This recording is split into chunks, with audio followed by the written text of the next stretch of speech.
ஜனநாயகன் திரைப்படம் தொடர்ச்சியாக விவாதத்தில் இருந்து கொண்டே இருக்கிறது. முதலில் விஜயின் கடைசி திரைப்படம் என்ற விவாதம், அடுத்தது ஜனநாயகன் தெலுங்கு நடிகர் பாலையாவின் பகவந்த் கேசரி ரீமேக்கா என்ற விவாதம், இடையில் கரூர் துயரத்தில் 41 பேர் உயிரிழக்க கரூர் களத்தில் ஜனநாயகனுக்கான காட்சிகள் படமாக்கப்பட்டு இருக்கின்றன என்ற குற்றச்சாட்டு தொடர்பான விவாதம், அடுத்தது ஜனநாயகன் இசை வெளியீட்டு விழா, தற்போது சென்சார் பிரச்சனை. கடந்த 6-7 மாதங்களாக தொடர்ச்சியாக விவாதத்திலேயே இருக்கும் திரைப்படம் என்றால் அது ஜனநாயகன் தான். தற்போது அந்த விவாதம் முடிவுக்கு வரக்கூடிய சூழல் இருக்கிறது. ஆம், ஜனநாயகன் தொடர்பான வழக்கில் வரும் 27ஆம் தேதி தீர்ப்பு வழங்கப்பட இருக்கிறது.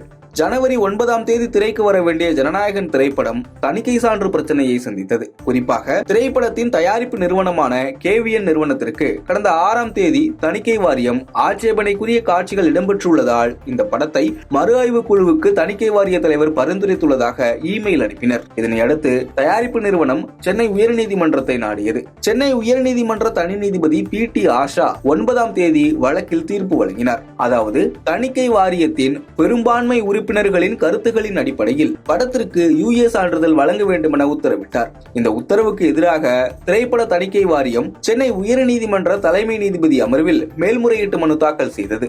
இந்த வழக்கின் விசாரணையில் USA சான்றிதழ் வழங்கி தனி நீதிபதி பிறப்பித்த உத்தரவுக்கு இடைக்கால தடை விதிக்கப்பட்டது. அதோடு வழக்கு ஜனவரி 21ஆம் தேதிக்கு ஒத்திவைக்கப்பட்டது. ஜனநாயகன் பொங்கலுக்கு ரிலீஸ் ஆக வாய்ப்பில்லை என தெரிந்ததும் தயாரிப்பு நிறுவனம் உயர்நீதிமன்ற தலைமை நீதிபதி முடிவை எதிர்த்து உச்சநீதிமன்றத்தில் மேல்முறையீடு செய்தது. இந்த வழக்கை விசாரித்த உச்சநீதிமன்றம் சென்னை உயர்நீதிமன்ற டிவிஷன் அமர்வு இந்த வழக்கை விசாரித்து முடிவெடுக்க வேண்டும் என உத்தரவிட்டு மனுவை தள்ளுபடி செய்தது. இந்த வழக்கு ஜனவரி 20ஆம் தேதி சென்னை உயர்நீதிமன்றத்தில் விசாரணைக்கு வந்தது. அப்போது தயாரிப்பு நிறுவனம், சென்சார் வாரியம் என இருதரப்பிலிருந்தும் பல்வேறு வாதங்கள் முன்வைக்கப்பட்டன. விசாரணையின் போது சென்சார் போர்டு தங்கள் நடவடிக்கைக்கு ஆதரவாக பதிலை எடுத்து வைக்க அவகாசம் வழங்கப்பட்டிருக்க வேண்டும். ஒரே நாளில் அனைத்து நீதிமன்ற நடைமுறைகளையும் முடித்து உத்தரவு பெற வேண்டும் என்பதை ஏற்க முடியாது. திரைப்படம் என்பது வணிகம் எனும் போது தயாரிப்பாளர்கள் சான்று பெறும் முன் ரிலீஸ் தேதியை எப்படி அறிவிக்க முடியும் என கேள்வி எழுப்பினர்.